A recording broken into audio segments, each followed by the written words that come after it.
Agora vamos para a questão de número 19. Uma empresa de telecomunicações pretende instalar um cabo entre a estação E, localizada na margem oeste de um rio reto, que possui 2 km de largura, e um ponto D de destino, situado na margem leste, 8 km rio abaixo, em relação ao ponto da margem diretamente oposta ao E.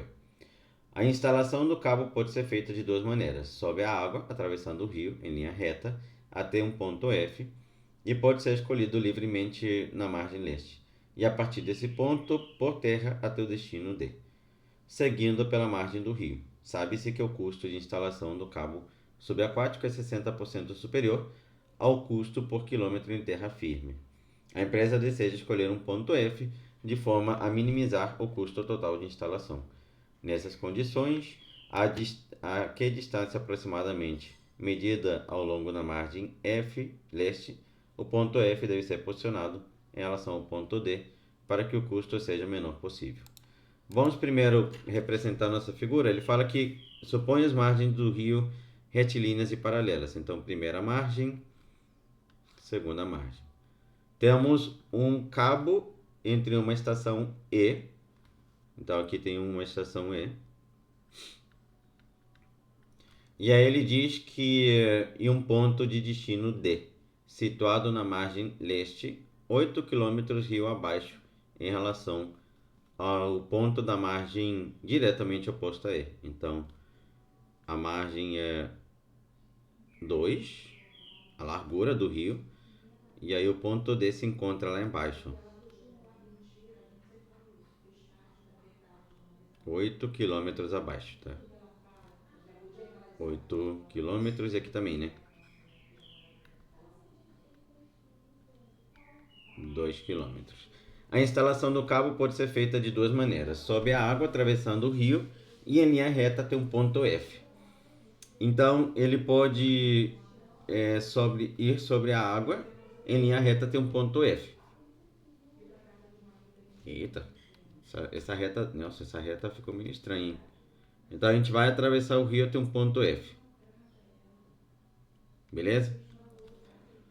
Que pode ser escolhido livremente na margem leste, e a partir desse ponto por terra até o destino D. Então, daí em diante a gente vai por terra até o destino D. Beleza. E a partir desse ponto por terra até o destino D, seguindo pela margem do rio. Sabe-se que o custo de instalação no cabo subaquático é 60% superior ao custo por quilômetro em terra firme. Então, quando a gente for calcular essa parte subaquática, ela é 60% superior à parte em terra firme, né? Então, esse é um detalhe importante. O custo, né? O custo. Sabe-se que o custo. O custo é 60% superior ao custo em quilômetro em terra firme. Então, vamos primeiro imaginar da seguinte maneira, tá? Se de modo hipotético a distância de FD for x, esse ponto aqui vai ser um ponto oposto ao ponto E, vou chamar de E', vai ser nossa projeção. E aí esse triângulo aqui vai formar um ângulo de 90 graus. E aí eu tenho esse segmento E'F valendo 8 menos x. Quanto vai valer o segmento ED, que vai ser, no caso, eu vou acabar fazendo essa instalação sobre o rio, eu vou chamar de D. E aí eu tenho que D elevado ao quadrado vai ser igual a 2 ao quadrado mais 8 menos x elevado ao quadrado. Então, essa nossa distância vai ser igual a 4 mais 8 ao quadrado, que dá 64, menos 16x mais x elevado ao quadrado. Então, essa distância que a gente vai atravessar o rio será a raiz quadrada de x ao quadrado, menos 16x mais 68. Beleza. Vamos analisar o seguinte. Agora a gente vai analisar o custo, né? Para analisar o custo, a nossa função custo, se a gente supor de modo hipotético que o custo sobre a terra é 1, o custo sobre a água é 60% superior, então ele é 1,6, tá? Então o custo na terra é 1, o custo sobre a água é 1,6. Ah, Nelson, um quê? Geralmente a gente pode usar um P, né? Mas não vai fazer muita diferença, Porque quando a gente for minimizar o custo, a gente precisa encontrar uma função que relacione o custo em função dessa distância. E aí, se essa distância for mínima, o custo sendo fixo, né, o preço que eu vou pagar ali por quilômetro sendo fixo, eu vou acabar encontrando o custo final sendo mínimo. Então, eu posso dizer que esse custo vai ser 1,6, que multiplica a distância sobre a água, que é x ao quadrado, menos 16x mais 68, certo? Que é 1,6 isso, mais x. Esse aqui vai ser meu custo. E é claro, isso aí tudo multiplicaria o preço que eu gastar de cabo sobre a terra, mas desde que essa função seja mínima, o custo final acaba sendo mínimo, né?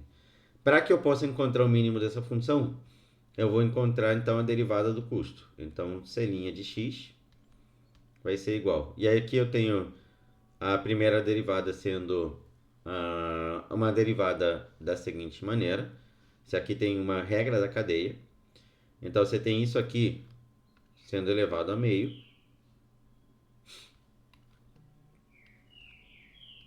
Isso aqui está elevado a 1 meio, né? Uma raiz quadrada. Então esse 1 meio cai na frente. 1,6 que multiplica 1 sobre 2.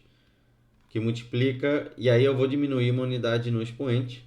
Então vai ficar 1 meio menos 1, fica menos 1 meio. Então lembra que ele vai para o denominador. X ao quadrado menos 16x mais 68. Foi lá para o denominador. Já sendo uma regra da cadeia, é a derivada de fora vezes a derivada que temos lá dentro.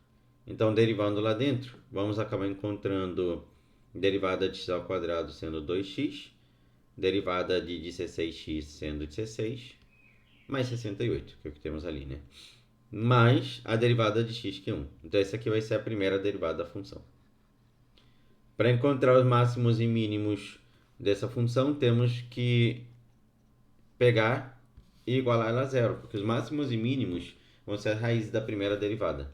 Então, aqui vamos encontrar, dividindo por 2, 0,8. Inclusive, eu poderia já ter multiplicado no numerador todo por ele, né? 0,8 vezes 2 vai dar 1,6x. Menos, aqui vai ficar 0,8 vezes 16. Dá 48, levamos 4. Dá 8 e 4 dá 12. 128.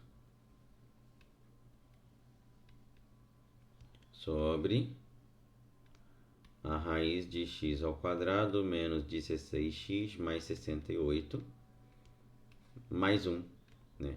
Mais 1 igual a 0. Esse 1 vai para o outro lado negativo, então vamos encontrar 1,6x menos 12,8 sobre a raiz de x ao quadrado menos 16x mais 68, sendo igual a menos 1. Aí esse cara está dividindo, vai para lá multiplicando, né?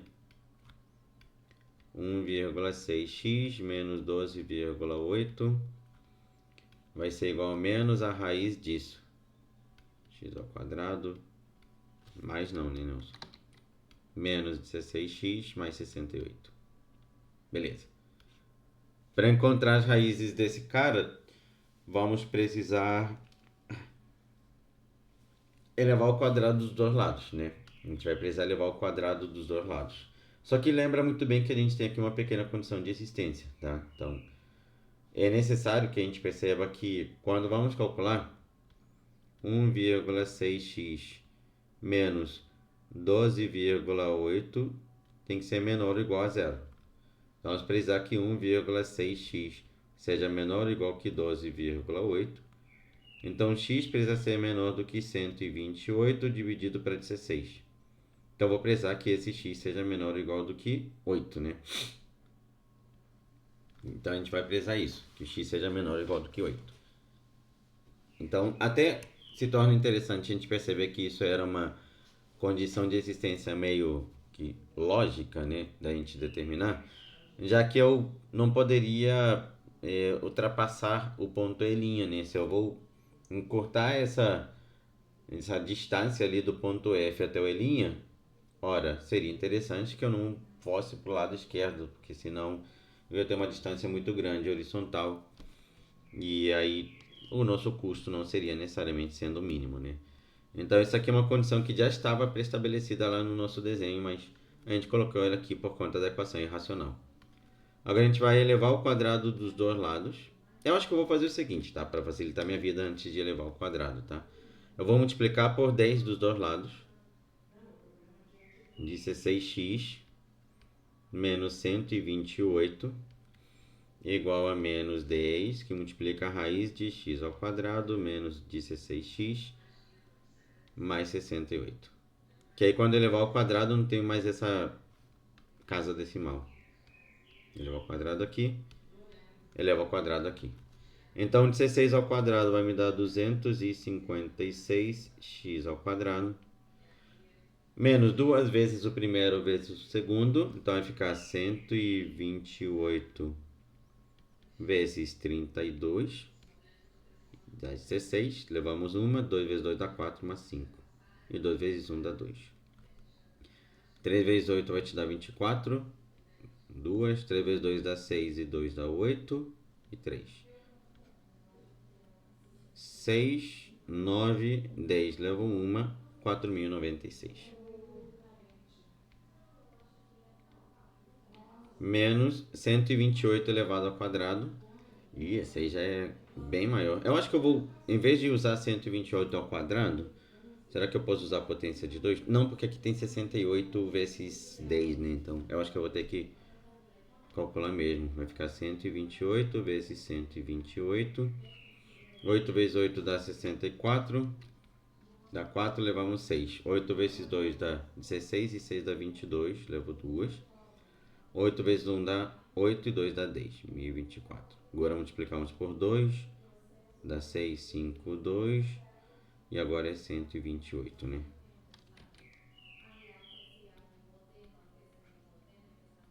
Dá 4, 8, 13. Levam 1. 2, 4, 6, 1. Me deu 16.384. Então, beleza. Foi quadrado primeiro. Menos duas vezes primeiro vezes segundo, mais quadrado segundo. Nelson, tu não foi inteligente, né? Podia ter dividido tudo por 2. Mas a gente quis trabalho, né? Louco, né? Isso aqui é igual a 100, que multiplica x elevado ao quadrado, menos 50x, mais 60, menos 50x. De onde saiu esse 50, gente? Vocês viram de onde saiu esse 50? Era um 16. Mais 68. Antes da gente fazer a distributiva, eu vou dividir todo mundo por 4. Porque era já pra a gente ter dividido, né, Nelson? Então, 256 para 4 vai me dar 64x ao quadrado. Isso aqui dividindo por 4 vai me dar 1024, né, Nelson? Dividindo por 4 vai te dar 4.096. Dá 4, aí não dá desse 9, isso, 4.096. Do outro lado dá 25x ao quadrado, menos 25 vezes 16 vai dar 400x, mais 68 vezes 25. Rapaz, essa conta tá cada vez mais louca, né? 5 vezes 8 dá 40, levou 4. Dá 34, dá 34. Aqui vai me dar 16, levamos uma, 12 e uma, 13. 0, 10, levo uma, 7.000. Então, 1.700. Curioso, né?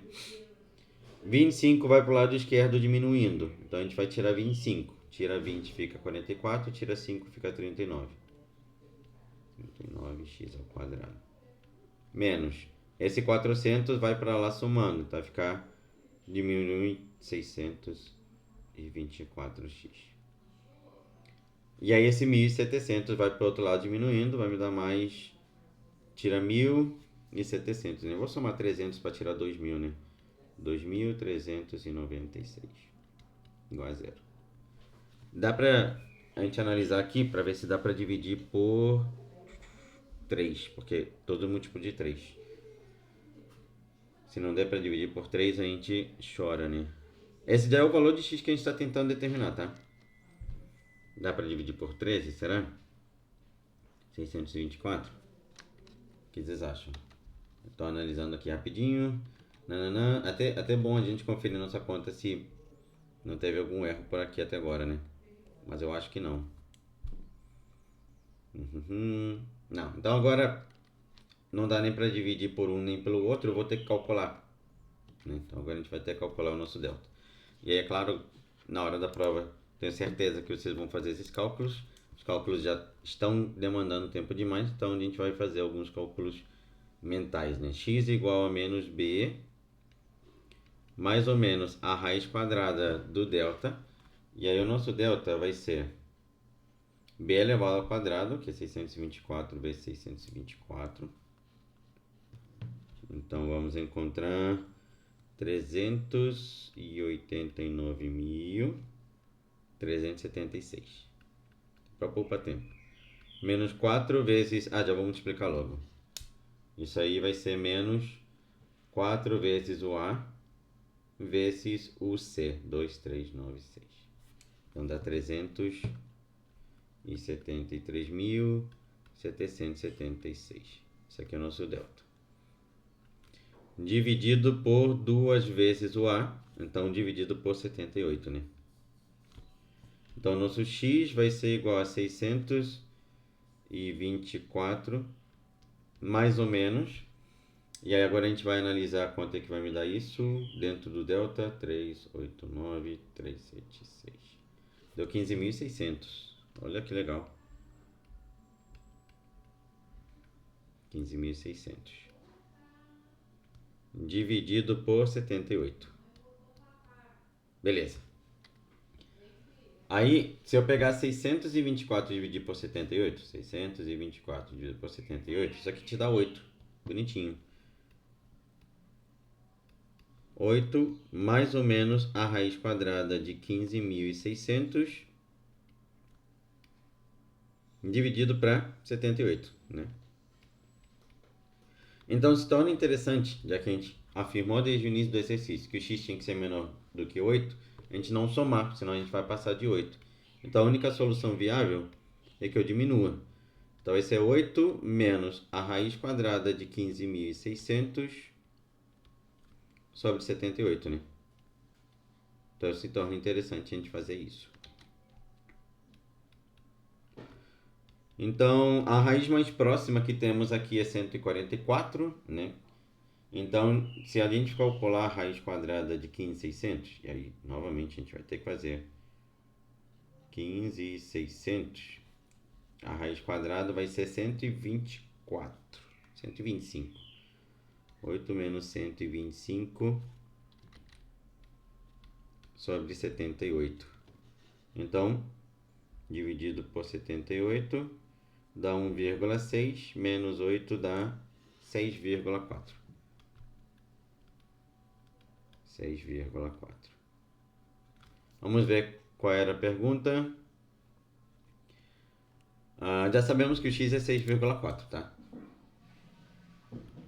X tem que ser aproximadamente 6,4. Só que eu não sei se eu quero 6,4, que seria a distância de f até d, ou se eu quero o 1,6, que seria a distância de E' até F. Então, volta sempre para o enunciado. Nessas condições, aqui a distância aproximadamente medida ao longo da margem leste. O ponto F deve ser posicionado em relação ao ponto destino D. Então, queremos o x mesmo, 6,4. A alternativa correta aparece lá na letra A. Foi uma questão um pouco mais trabalhosa por conta dos seus cálculos, né? Mas era uma questão envolvendo as raízes da primeira derivada, que vão ser os máximos e mínimos locais da nossa função.